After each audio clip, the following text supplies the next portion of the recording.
Welcome back to Squawk on the Street. We are live from the Milken Institute Global Conference right here in Los Angeles. Joining me now is EY Chairman and CEO Carmine Di Sibio.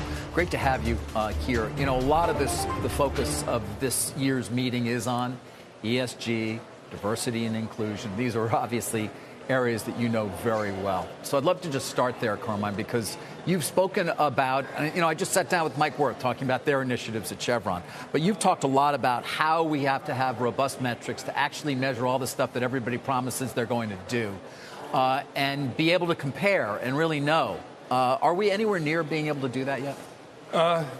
The short answer, David, is not really. But here's what I would say on any metrics. First of all, in terms of ESG, you have to really build it into your strategy, whatever sector you're in, whatever company you're part of. Because if you're just reporting on metrics and it's just a check-the-box exercise, that's really not going to work in the long run. So we always encourage companies to really drive it into their strategy, make it part of their strategy in terms of what they're doing across all ESG.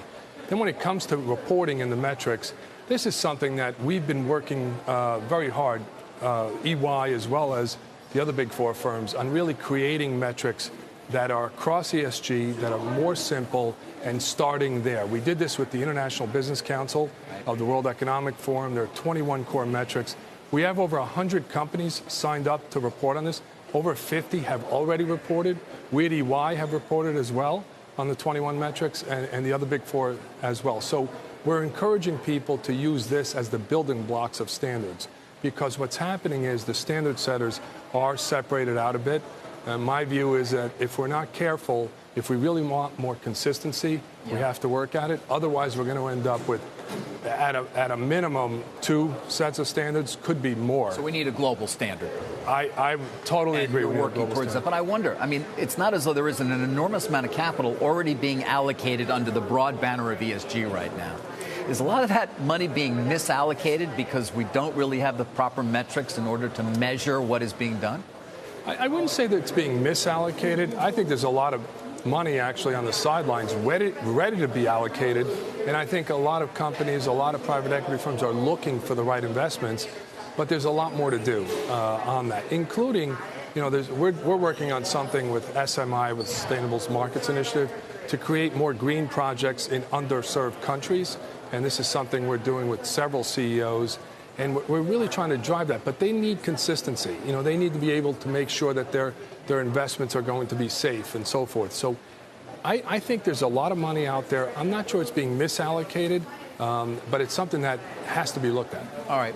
But so your thought is that if and when we get to these global standards you're talking about that we can be confident about, there will be even more money available for the various efforts that are taking place, and or at least it will be allocated to those who are doing the right thing. Absolutely.